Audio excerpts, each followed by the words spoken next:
अच्छा जी, बिस्मिल्लाहिर्रहमानिर्रहीम। दरमियान में ना मैंने थोड़ा सा स्किप किया है। अच्छा, मैं थोड़ी सी चाय भी पीता रहूँगा रास्ते रास्ते में दरमियान में। तो हम पढ़ रहे थे, लास्ट टाइम हम कर रहे थे ये जो हमारे पास है ना, एट्रियल टेकिकार्डिया और एरिथमिया के टॉपिक्स को, रिदम को, डिस्टर्बेंस को हम डिस्कस कर रहे थे। थोड़ा सा मैंने इसको स्किप किया है क्योंकि लोगों को इमरजेंसीज में ज़्यादातर जो चीज़ें मिल रही हैं उसमें टेकियारिथमियाज भी आ रहे हैं और उसमें इन्फाक्शन और स्कीमिया के केसेस आ रहे हैं। तो मैंने सोचा कि थोड़ा सा हम इसको पहले डिस्कस कर लें और बेसिक्स के थोड़ी सी जो रेलेवेंट चीज़ें हैं ना, जो इनसे हट के हैं, जो हैं इंपॉर्टेंट लेकिन हर किसी के यूज़ की नहीं है, हर वक्त हर किसी के साथ उसका वास्ता नहीं पड़ता, उसको हम बाद में डिस्कस करेंगे। तो अभी मैं थोड़ा थोड़ा करके डिस्कस करता जाऊंगा और थोड़ा सा स्पीड भी बढ़ाएंगे। तो ये एक चीज़ मेरे पास है, ये पेज 153 से मैंने एसवीटी को टॉपिक को पिक किया था, सुप्रावेंट्रिकुलर टेकिकार्डिया। जिन लोगों को बहुत सारा माशाल्लाह आप लोगों को नॉलेज है, बहुत अच्छे आप लोग मैनेज भी करते रहते हैं और आमतौर पर अक्सर इमरजेंसी में आप लोग इस चीज़ को फेस भी करते रहते हैं। ये एक डिजीज़ प्रोसेस है आपका। इसको थोड़ा सा मैं बता दूं, जो नए लोग हैं, जो ईसीजी से थोड़े से दूर हैं या जिन लोगों का ज़्यादा वास्ता नहीं पड़ा और जो थोड़े से इससे नावाकिफ़ हैं, उसमें ये है कि सुप्रावेंट्रिकुलर टेकिकार्डिया की सारी डिटेल इस बुक पे, इस बुक को अभी हम स्टडी कर रहे हैं नए लोगों के लिए। डेल ल्यूबिन की ये बुक है। जिसके पास ये नहीं है, जिसको चाहिए वो मुझसे रब्ता कर ले, मैं उनको व्हाट्सएप कर दूंगा। इसमें यह है कि हम ये देख रहे हैं कि इस बुक के पैटर्न में ये है कि एक पिक्चर शो करके नीचे उसकी एक थोड़ी सी डिटेल बताता है और फिर इसको नीचे से फिल इन द ब्लैंक्स की सूरत में और डिस्कशन की सूरत में उसको वो एक्सप्लेन करता है। तो एसवीटी सुप्रा वेंटिकुलर टेकिकार्डिया, जैसे कि इसके नाम में है कि ये एक टेकिकार्डिया को हम स्टडी करेंगे, और वो टेकिकार्डिया जो वेंट्रिकल से ऊपर, अबव द वेंट्रिकल, किसी ओरिजन से जिसका पेस जनरेट हो रहा है, रिदम जनरेट हो रहा है। तो उसमें ये है कि जैसे कि ये है, अब इस पिक्चर में देखें, यहाँ से ऐसे नोड से इम्पल्स आई और वो यहाँ तक पहुँची है और यहाँ से आगे उसके अंदर ए बी नोड से नीचे जाने से पहले ही उसने कहीं से चक्कर खाया और वहां से वो घूम फिर के दोबारा से इसी ए बी नोड से नीचे आने लग गई वो इम्पल्स। तो इस तरह से ये वही एक इम्पल्स ऐसे नोड से ओरिजिनेट होकर नीचे आने वाली एक से ज्यादा दफा ए बी नोड से गुजरती है घूम घूम कर। तो जो नीचे जाती है वो ही एक इम्पल्स बार बार होके ट्रांसमिट होके नीचे जा रही है। तो उसके रिस्पांस के तौर पर वेंट्रिकल जो हैं वो एक से ज्यादा दफा वो कर रहे होते हैं, कंट्रैक्ट कर रहे होते हैं। आप लोगों के पास तस्वीर आ रही है ना? अगर कोई कहीं पे कुछ प्रॉब्लम हो तो मुझे बताइएगा। हाँ जी, ज़रूर। अच्छा जी, नेक्स्ट पे हम थोड़ा सा उसी को डिटेल में जाएंगे।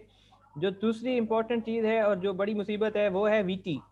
वीटी जो है वो हमारे लिए बड़ी टेंशन वाली बात है, प्रोक्सिज्मल वेंटिकुलर टेकिकार्डिया। प्रोक्सिज्म्स का हाँ जहाँ पे भी वर्ड यूज़ करते हैं, प्रोक्सिज्म का मतलब है सडन, अचानक से आने वाला, रैपिड, इरिटेबल, अचानक से एक आने वाली चीज़।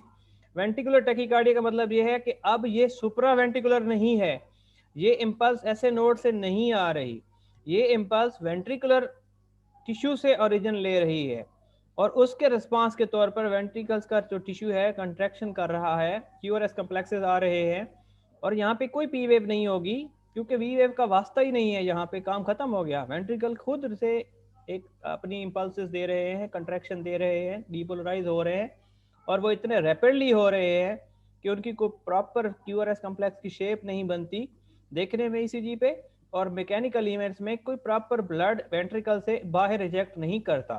तो ये एक सीवियर सडन कंडीशन ऐसी है जिसके अंदर वेंट्रिकल पूरा अच्छा काफ़ी मिकदार में ब्लड पंप नहीं कर रहे, जिसकी वजह से बॉडी को परफ्यूजन नहीं हो रही होती।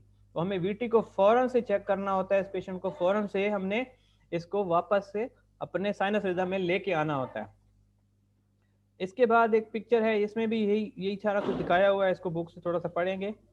फिर इसमें रन्स ऑफ वीटी की एक पिक्चर दिखाई गई है। ये 3-4 जो इमेजेस में पहले साइनस आ रहा था, दरमियान में वीटी एक रन आया, फिर नॉर्मल, और फिर ये 3-4 इमेजेस जो हैं, ये 4 वेव्स जो हैं क्यू और एस की, ये वीटी के आई हुई हैं। फिर एक नॉर्मल और फिर ये 4-5 जो हैं ये वीटी के हैं। ये क्यूट स्कीमिया और सडन स्कीमिया और सवियर स्कीमिया की एक पिक्चर है जिसके अंदर पेशेंट को वीटी चल रहा है। तो जिसको ये वीटी के रंज नजर आए, इसका मतलब ये पेशेंट अभी कोलैप्स होने वाला है थोड़ी देर में। फिर उसके बाद मैं जाऊंगा पेज नंबर 158 पे। ये जो पोलीमार्फिक वीटी है, रिबन लाइक स्ट्रक्चर है इस शेप का, इसको टॉर्सेट दी पॉइंटिस कहते हैं। वीटी की फॉर्म है और डेडली एरिथमिया है, और इसमें हम डिटेल में फिर नेक्स्ट टाइम पढ़ेंगे इसको आगे जाके। फिलहाल इसमें यह है कि इसमें भी आपको कार्डियोवर्ट करना पड़ता है, जैसे आपको किसी भी वीडी में कार्डियोवर्ट करना पड़ता है, क्योंकि आपने पेशेंट को फ़ौरन से उसके अंदर बनने वाले एक्स्ट्रा जो करंट के जो पैसेजेस हैं उनको आपने वॉश करना होता है। तो आपको high voltage current DC cardioversion की सूरत में उस बॉडी को डिफिब्रिलेशन की सूरत में पेशेंट को देना होता है। तो इससे आगे है एट्रियल फ्लटर। फ्लटर जो है इसके अंदर ये होता है कि इसमें आपको एक फ्लटर से आप याद रख लें, वो एक वर्ड हमने इसको अपना बनाया हुआ था, जैसे वो दरांती होती है जिसके धंधे होते हैं लकड़ी काटने वाली, उसको हम कटर बोले, तो कटर और फ्लटर दोनों के मिलते जुलते नाम हैं। और इसके अंदर ये होता है कि सॉरी मैं चाय भी पीता रहूंगा। फ्लटर के अंदर ये जो पी वेव हैं वो बड़े रेगुलर इंटरवल पे आती हैं, और उनमें से एक पी वेव ट्रांसमिट हो जाती है, फिर पी वेव आती रहती हैं, फिर एक ट्रांसमिट हो जाती है, क्यूआरएस की सूरत में आगे चली जाती है, और ये एक सिलसिला चलता रहता है। फ्लटर के पेशेंट बहुत कम आते हैं इमरजेंसी में, और जब आते हैं तो आमतौर पर हम इनको एट्रियल फिब्रिलेशन की जैसे लाइन पर ही ट्रीट करते हैं। रेट भी इसके साथ यहाँ पे दिया हुआ है, थोड़ी सी बेसिक्स भी दी हुई हैं, वो हम पढ़ेंगे आप।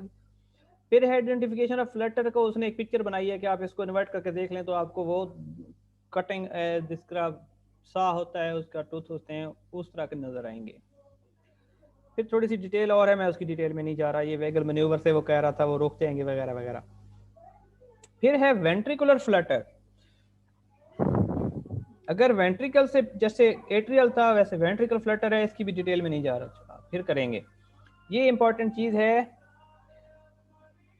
यहाँ पे फिब्रिलेशन, जैसे हमने एट्रिया की फिब्रिलेशन के बारे में पढ़ा था, इसी तरह वेंट्रिकल के अंदर भी एक से ज्यादा करंट प्रोड्यूस करने वाले, इंपल्स जनरेट करने वाले पेस मेकर की तरह के टिश्यूज एक्टिवेट होकर सडनली एक ही वक्त में बहुत सारी इंपल्सेस इकट्ठी दे सकते हैं, जिससे वेंट्रिकल के मुख्तलिफ जगहों पर से वेंट्रिकल के टिश्यू जो हैं वो वेंट्रिकल को डिपोलराइजेशन करके कंट्रैक्ट करके अपना फंक्शन कर रहे होते हैं। तो वेंट्रिकुलर फिब्रिलेशन या वी फिब भी एक बहुत बड़ी डिजीज है, जैसे ए फिब में एट्रिया की आ रही है, वी फिब में इसी तरह वेंट्रिकल की मल्टीपल एपिसोड्स में कंट्रैक्शंस आ रही होती हैं, और कोई भी एक इतनी इफेक्टिव नहीं होती जो वेंट्रिकल के एरिया के अंदर से वॉल्यूम के ब्लड के वॉल्यूम को बाहर पुश कर सके। तो वी फिब भी एक्यूट इंडिकेशन है टी फिब्रिलेशन की, और ये इसकी पिक्चर्स है, बहुत सारी एग्जांपल्स हैं, और ये उस पेशेंट की आके हमारे पास उसकी फेट है। जब हम वी फिब में पेशेंट को पिक करते हैं तो हम उसको फिर फौरन उसको कार्डियोवर्ट करते हैं या उसको सीपीआर करते हैं, क्योंकि ऐसा पेशेंट की कोई इफेक्टिव पंपिंग नहीं हो रही और ब्रेन को ब्लड ना मिले तो विद इन 2-3 मिनट्स ब्रेन जो है वो कोलैप्स होकर पेशेंट जो है वो परमानेंटली लाइफ और डेथ की सिचुएशन से चला जाता है। और ये उसका ऑटोमेटिक इलेक्ट्रिकल डिफिब्रिलेटर है, आपने इसका देखा होगा, ट्रेनिंग्स भी अटेंड की होंगी। और एक इंट्राकार्डियक डिफिब्रिलेटर है जो चेस्ट के अंदर लगाया जाता है बॉडी के अंदर, वो उसको किसी भी इमरजेंसी की कंडीशन में खुद से डिफिब्रिलेट कर देता है। ये एक्सटर्नल है, ये इंटरनल है, इसकी डिटेल आप थोड़ा सा पढ़ें। फिर मैं आगे जाऊंगा पेज नंबर